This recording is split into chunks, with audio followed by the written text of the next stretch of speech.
Operation Heavy Metal was just announced by Ubisoft, and it features a new attacker, playlist changes, buffs, and nerfs. Ram is a South Korean attacker with this little drone that are called boogie drones, and basically what they can do is they destroy pretty much any soft surface, so it's great for vertical whenever, you're attacking a basement objective. You deploy this, it goes over top of the floor, which, is soft, and it creates a complete opening, and it's really, really loud, so it's really good if you want to pair that with a fuse charge. They can hardly be able to hear that, or maybe an Amaru. So this looks like a really cool operator, to be honest. Destroys any gadgets that are in its path as well. However, it can be destroyed by the defender's explosive, so a C4 or an impact, and it can also be destroyed by shooting the red canister on the rear. It is jammed by mute jammers, and she does have an R4C and a shotgun in its secondary, so this looks like a really great attacker. Now, taking a look at some of the operator buffs and nerfs, we will start off with Grim. Grim can now toggle for either sticky projectiles or bouncy ones. So obviously the sticky ones were the ones that we all knew about beforehand. So they'll bounce off a wall once, and then after they bounce, they'll stick. So,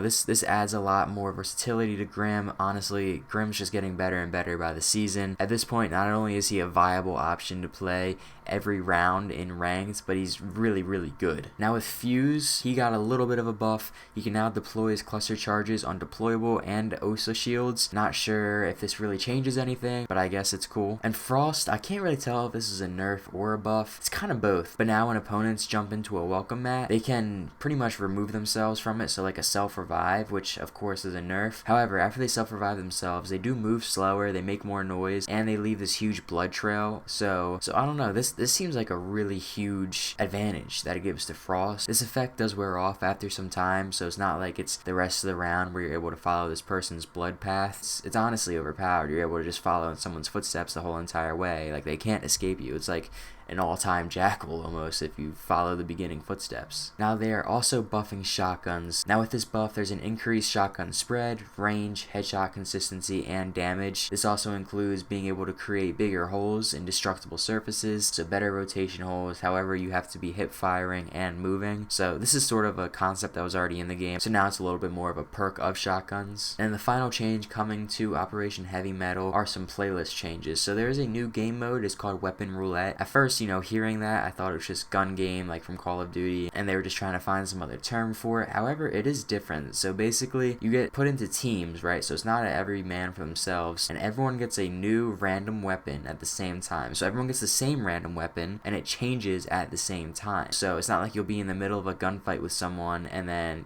you change, and then they can just kill you. It's like every so-and-so seconds, it changes, and then you're able to showcase your ability with that one weapon against everyone else with that same weapon, and then it changes again, and so on and so forth. I don't know, it's a really cool idea. I don't know if I'll really play it too often, but it sounds like it'll be fun. And then additionally, with Quick Match, they do have pre-placed reinforcements and rotation holes, so basically on defense, you'll spawn right in, and the objective will already be set up to an extent. And then there's also going to be a grace period for defenders as well, so there's not going to be any more runouts or spawn peaks pretty much at all in Quick Match. I think this is a really great step towards making this game a little bit less toxic and a little bit better for newcomers. So that's pretty much everything that they're changing with Operation Heavy Metal. If you enjoyed the video, go ahead and press the playlist that's on screen now to see site setups, map callouts, tips and tricks, pretty much anything imaginable to be able to get better at Rainbow Six Siege. I'm pretty excited for this new season. I hope you guys are too. Be sure you're on the lookout for more content in the future, and besides for that, I'll see you guys all in the next one. Peace.